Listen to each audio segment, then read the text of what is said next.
देखिए, ये पार्टी का राष्ट्रीय कार्यकारिणी का सम्मेलन था।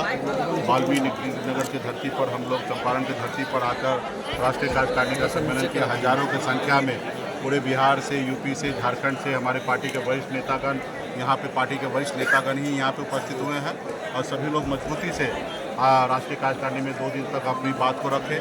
बहुत सारे क्षण के एजेंडा आया, उस एजेंडा पे हम लोगों ने निर्णय लिया और रात में हमने उसको प्रपोजल बना के आज आप सभी के सामने में हम लोगों ने एजेंडा को पेश किया और सर्वसम्मति से पार्टी के जितने भी वरिष्ठ नेतागण हैं, कार्यकर्ता है, वो सभी लोगों ने मोहर मारा कि आगामी चुनाव में हम लोग की पार्टी किस तरीके से गांव लेवल पे जाकर वीआईपी पार्टी गांव की ओर चलकर कैसे मैक्सिमम सदस्यता अभियान हम चलाएं, कैसे चुनाव से पूर्व ही 50 जगह सम्मेलन, निषाद सम्मेलन और वीआईपी पार्टी का सम्मेलन कैसे 50 जगह किया जाए। हम लोग गरीब पार्टी है, हमारे पास तो कोई अडानी अंबानी है नहीं कि हमको कोई चंदा दे, तो हम कैसे क्राउड फंडिंग करें ताकि हमारी पार्टी के गरीब से गरीब कार्यकर्ता चुनाव लड़े और उनके लिए तो हम लोग कैसे पैसा मुहैया कराएं। तो हमने इस बार निर्णय लिया कि 10 करोड़ रुपया पार्टी के फंड हम जमा करेंगे, क्राउड फंडिंग करेंगे, सभी जाति सभी धर्म के बीच में जाएंगे, पार्टी को मदद करने के लिए आह्वान करेंगे और हमें पूरा विश्वास है कि एजेंडा में जनता हमें मदद करेगी तो ताकि पार्टी के ज़्यादा से ज़्यादा लोग चुनाव लड़ रहे और हमारी पार्टी आगामी बिहार में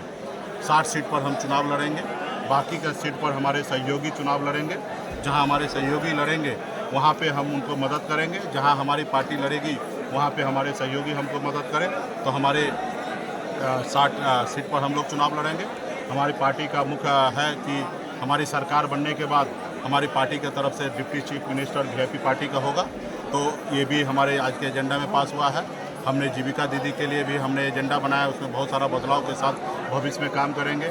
हमारे निषाद समाज का आरक्षण के लिए भी जो हम वर्षों से लड़ाई लड़ रहे हैं उसके लिए भी एजेंडा पास हुआ है कि हमारे पहली कैबिनेट से हम उस एजेंडा पे काम करेंगे।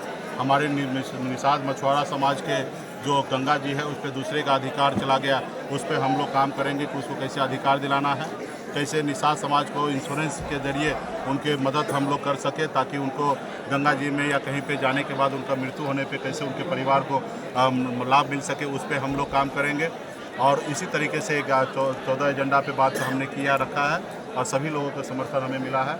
और आपने देखा कि ये बिहार में कोने कोने से 20-20 घंटा 18-18 घंटा का सफ़र तय करके यहाँ पे पहुँचे हैं और आज काफ़ी बहुत अच्छा जगह है। लोगों का टिकट बंटवारा में भी कई रणनीति बनाई गई। हाँ, टिकट में भी हमने निर्णय लिया है कि पार्टी जितनी भी सीट पर लड़ेंगी चुनाव उसका आधे सीट जो होंगे वो खास करके पार्टी का रीढ़ का हड्डी जो है अति पिछड़ा समाज है और अति पिछड़ा के ही दम पर हम यहाँ तक पहुँचे हैं। कर्पूरी ठाकुर जी को हम अपना आदर्श मानते हैं, तो हमारी पार्टी का आधा सीट जो है अति पिछड़ा और हमारे SC/ST भाई के लिए, SC भाई के लिए हम लोग सीट रिजर्व कर रहे हैं ताकि आधे सीट पर हमारे खास करके पिछड़े समाज लड़ेंगे और आधे सीट पर हमारे सभी जाति सभी धर्म के लोगों को हम लोग मौका देंगे। क्योंकि आपने पूर्व में देखा कि पार्टी में जो हमने बहुत सारे लोगों को टिकट दिया और चुनाव जीत के दूसरी जगह भाग गए, तो इस बार हम लोग चाहेंगे कि पार्टी के जो वर्कर है, कार्यकर्ता है, जो पिछले 11 सालों से सपना देखे हैं पार्टी को इस मुकाम तक, मंजिल तक पहुंचाया है, तो इस बार हम चाहेंगे कि उनको ज़्यादा से ज़्यादा मौका दें और इसके लिए जनता के बीच में हम लोग क्राउड फंडिंग भी करेंगे। यानी कि तय हो गया है कि बिहार में तेजस्वी मुख्यमंत्री और मुकेश सहनी मुख्यमंत्री, ये हमारी पार्टी का एजेंडा है। बाकी महागठबंधन का प्लेटफॉर्म होगा, बहुत सारा चीज़ जो है महागठबंधन के प्लेटफॉर्म पे तय होगा। ये हमारी अपनी पार्टी के लिए हमने डिसीजन लिया है। बाकी बहुत सारे चीज़ें जो होंगे वो महागठबंधन का संयुक्त हमारा घोषणा पत्र होगा, सभी जाति धर्म के लिए होगा, युवा के लिए होगा, किसान के लिए होगा, एक संयुक्त घोषणा पत्र होगा। सभी पार्टी का अपना अपना घोषणा पत्र होगा और सभी पार्टी का अपना कितना सीट पर लड़ेंगे उनका अपना ये होगा और फिर गठबंधन में जाके हम लोग आपस में बैठ के विचार करके फिर आगे बढ़ेंगे। कांग्रेस के कई नेता कई तरह के बयान दे रहे हैं, तो कैसे देखते हैं कांग्रेस से आप लोग का गठबंधन कैसे हो पाएगा? तो बयान उनकी पार्टी है, वो स्वतंत्र है बयान देने के लिए और काम करने के लिए। हमारी पार्टी स्वतंत्र है अपनी बयान देने के लिए, काम करने के लिए। सभी पार्टी का आरजेडी के भी स्वतंत्र है अपने बयान देने के लिए, काम करने के लिए। इसमें हर्ज क्या है?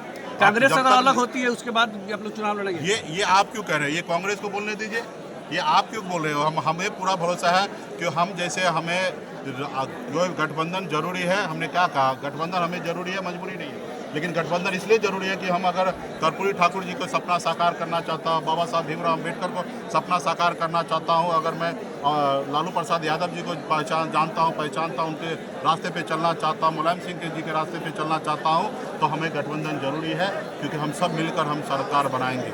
तो निश्चित तौर पे हम जब सब मिलेंगे तो सरकार बनेगा और सब की पार्टी अपनी स्वतंत्र है अपनी अपनी बात रखने की। बीजेपी के विधायक बचौल है जिन्होंने कहा कि होली के दिन मुसलमान अपने घर से बाहर नहीं निकले। इनके पास यही एजेंडा है। आप बताइए ना कि देश का तरक्की इससे होगा क्या? ये बोलने से अगर हमारे देश का तरक्की है तो बोलिए हम भी कल से बोलना चालू कर दें। इससे तो हमारे देश पूरे दुनिया में अरब कंट्री में हमारे देश को क्या देखा जा रहा है। जब अरब कंट्री में जब हमारे हिंदू भाई जाता तो उनको भी ये बचौल के जैसे उनको भी देखा जाता है। तो नफरत फैलाने की राजनीति ना करें, भाईचारा की बात करें। होली है, कलर है, कई रंग है, सबको गले लगाने की समय है, जगह है। आपने देखा कि मेरा चेहरे पे पहला टीका किसने लगाया? मेरा एक अल्पसंख्यक भाई जो हमारे पार्टी के वरिष्ठ नेता है इंजीनियर रहमान साहब, उन्होंने हमारे चेहरे पे पहला टीका लगाया। आप बताइए, ऐसा हमें भारत चाहिए? तो ये लोग बेवजह से देश को तोड़ने वाली बात करता है। ऐसे लोगों से आपको और हमको और समाज को बचने की आवश्यकता है। बहुत बहुत धन्यवाद।